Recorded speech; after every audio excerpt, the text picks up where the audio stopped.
எனக்கு ஒரு patient அனுப்பியிருக்க message படிக்கிறேன், பார்த்துக்கிடுங்க. ஓகேவா?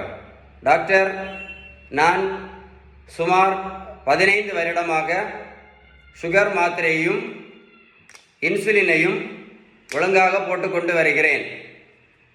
பிபி மாத்திரையும் போட்டுக்கொண்டு வருகிறேன். கெட்ட கொலஸ்ட்ரால் மாத்திரையும் ஒழுங்காக போட்டுக்கொண்டு வருகிறேன்.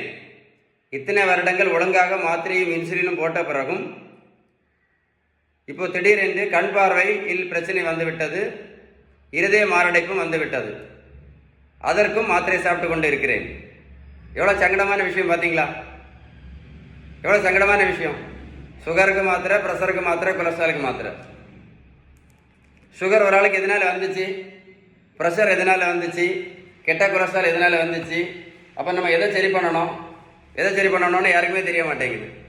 சுகர், ப்ரெஷர், கொலஸ்ட்ரால் எதனால் வந்துச்சு? இன்சுலின் ரெசிஸ்டன்ஸ்னால வந்துச்சு. இந்த இன்சுலின் ரெசிஸ்டன்ஸை நிரந்தரமாக சரி பண்ணணும்னா ஒரு வழி தான் இருக்குது. ஒரே ஒரு வழி தான் இருக்குது. இதுதான் பெஸ்ட் வழி. என்ன வழி? நம்ம வீட்டில் சாப்பிட்ற உணவில் உள்ள விகிதம், நல்ல கொழுப்பு சத்து, விட்டமின் சத்து, இனிப்பு சத்து, தாது பொருட்கள் சத்து, புரதம் சத்து, ஷீபன் பேலன்ஸ்டு டயட். நம்ம சாப்பிட்ற உணவுள்ள விகிதம் கரெக்டாக இருந்தால் மட்டும்தான் இந்த மாத்திரையை நிறுத்த முடியும், இந்த இன்சுலின் நிறுத்த முடியும். இல்லைன்னா 10 வருஷம் இல்லை, 30 வருஷம் சாப்பிட்டாலும் அந்த மாத்திரை கூடயே வாழ்ந்துவிட வேண்டியது தான். கரெக்டாக இல்லையா? இந்த வீடியோ நீங்கள் ஒரு கூட போட்டு கேளுங்க, நான் சொன்ன விஷயம் கரெக்டாக இருக்கும் உங்களுக்கு.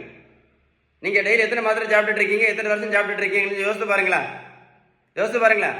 இந்த இன்ஃபர்மேஷன் யூஸ்ஃபுல்லாக இருந்தால் கண்டிப்பாக உங்கள் ஃப்ரெண்ட்ஸுக்கு ஷேர் பண்ணி கொடுங்க. குறிப்பாக இந்த மாதிரி மாத்திரைகள் 15 வருஷம் 30 வருஷம் சாப்பிட்டுட்டு இருக்கோம், ஃப்ரெண்ட்ஸுக்கு ஷேர் பண்ணி கொடுங்க. நீங்கள் ஷேர் பண்ணாலே நிறைய பேர் யூஸ்ஃபுல்லாக இருக்கும். நீங்கள் சும்மா ஷேர் பண்ணாலே போதும், நிறைய பேர் யூஸ்ஃபுல்லாக இருக்கும். என்ன முக்கியம்? அப்போ நம்ம சாப்பிட்ற உணவுகளோட விகிதம் தான் முக்கியம், பேலன்ஸ்டு டயட் தான் முக்கியம். 3 நேரம் வீட்டில் சாப்பிட்ருந்தா கூட சாப்பிட்ற உணவுகளோட விகிதம் கரெக்டாக இருந்தால் மட்டும்தான் என்ன பண்ண முடியும், மாத்திரையெல்லாம் வாழ முடியும். இல்லைன்னா வாழ்க்கை ஃபுல்லாக மாத்திரை தான். ஷேர் பண்ணாலே கண்டிப்பாக யாராவது ஒரு ஆளுக்கு யூஸ்ஃபுல்லாக இருக்கும். ஷேர் பண்ணுங்கள். ஓகேவா?